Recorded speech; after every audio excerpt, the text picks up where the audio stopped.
Hello everyone, my name is WAFI Aziz Sattar and I am a lecturer at the Department of Media Studies and Journalism at the University of Liberal Arts, Bangladesh. Today, however, I am not here as an educator as much as I am here today as a film lover. Not a critique, I'm not going to be critiquing a film, I'll be reviewing a film that I've been asked to review. So the name of the film is Lily and it's by Jingwei Bu. I was asked to review this film because I saw it at the 6th Dhaka International Mobile Film Festival earlier this year. I have seen it a couple more times because I loved it so much. So, warning, before I start reviewing this film, if you have not seen this short film, turn away because I am about to discuss details about this film and there will be spoilers. If you have seen this film, go ahead and watch this review. If you don't mind spoilers, go ahead and watch this review. So to begin, Lily is a 10-minute long film that is written and directed by Jingwei Bu that tells a story of a woman named Lily in her 50s. It seems like Lily, who herself is going through a midlife crisis, deals with her midlife crisis by trying to contribute to her family's needs and also trying to find some love and caring for herself. Lily is a widower who lives in a small apartment with her daughter who is divorced and is having serious problems with her ex-husband in regards to child support. So Lily is trying to contribute to her daughter's family as much as possible and help out the kid. To do this, Lily has secretly become an escort for men of her age. This fact, however, is a great secret that she has not told anyone. Her daughter doesn't know this. All her daughter knows is that Lily is working as a secretary at some office. Her daughter is so rude. She seems to be a person, of course, understandably, she's going through a lot of stress, but she generally seems to be ill-tempered all the time and treats Lily really badly to the point where she thinks that Lily looks cheap whenever Lily puts makeup on and that her Lily's late husband, would hate what Lily looks like with makeup on. So Lily keeps all the money in a wooden box hidden under her bed. So of all the clients that Lily has, there's this one client named David, and David himself is a widower and he has children that don't really come to meet him too often. But David cares a lot about Lily. Unfortunately, however, David seems to have some kind of terminal illness and does not have that long to live. David promises to take Lily to Las Vegas in his Ford Thunderbird or T-Bird car. And he would have taken her out one day, but Lily had other commitments, and so she postponed it. I should also state that Lily never ever takes any payment from David because they're that good of friends and they respect and love each other so much.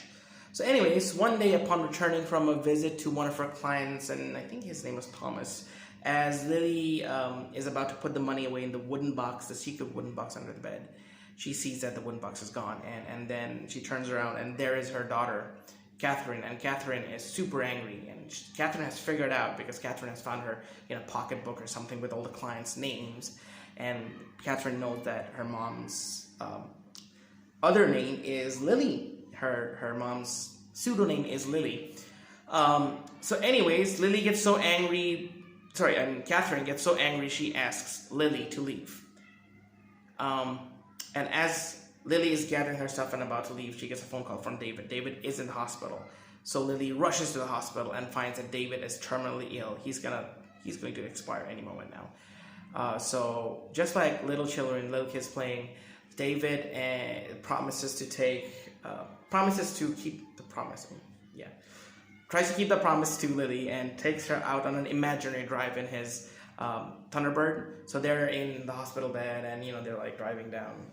And David quietly passes away on Lily's shoulder. So it's a really, really sad time for the lovebirds. I mean, one has expired. But then a few days later, what we see is that at Lily's apartment, not Lily's daughter's apartment, there's a knock on the door and Lily is startled. And there's a letter that falls through the mail slot. Lily goes and collects a letter, opens it up. There's a sweet little note from David with a key to his pale turquoise Thunderbird.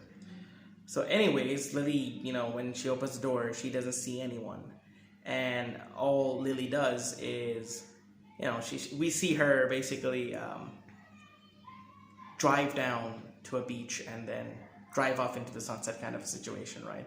She's going on that ever-long cruise that was promised to her. So the greatest thing about this film that I liked is the fact that it showed the point of view of lonely elderly people who were no different in their youth than us. They had dreams, aspirations, and love.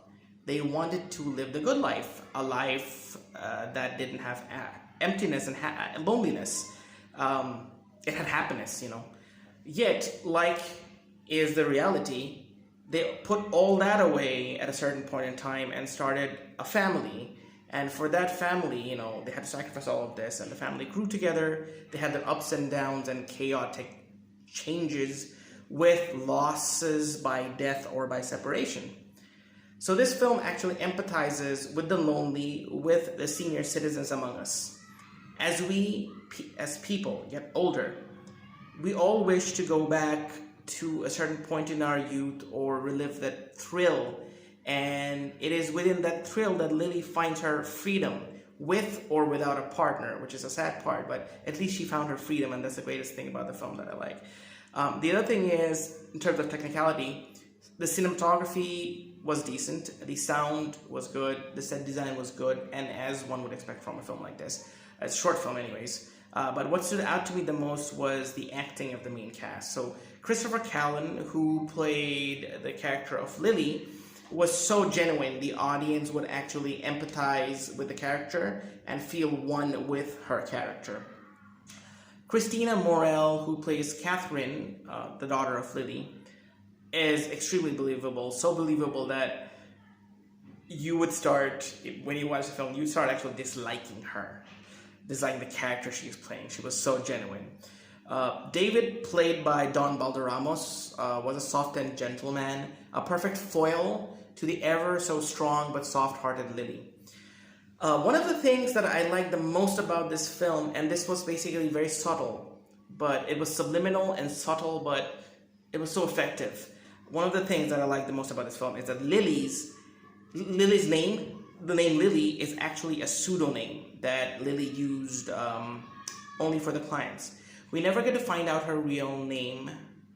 So the character played by Christopher Callan, we never find out her real name. And it is because of this that once the film ends, the lasting connection we have with Lily is strong. Because Lily is a kind lady fulfilling her loneliness, providing for her family, and trying to find a little bit of happiness by staying strong.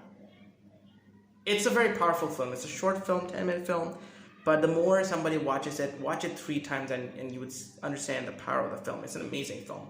I have watched this short film a few times, and I can watch it many, many more times. If you have not watched it yet, do yourself a favor and go ahead and watch it now. You will surely not regret it. So that's all I had to say about Lily. It was an amazing film.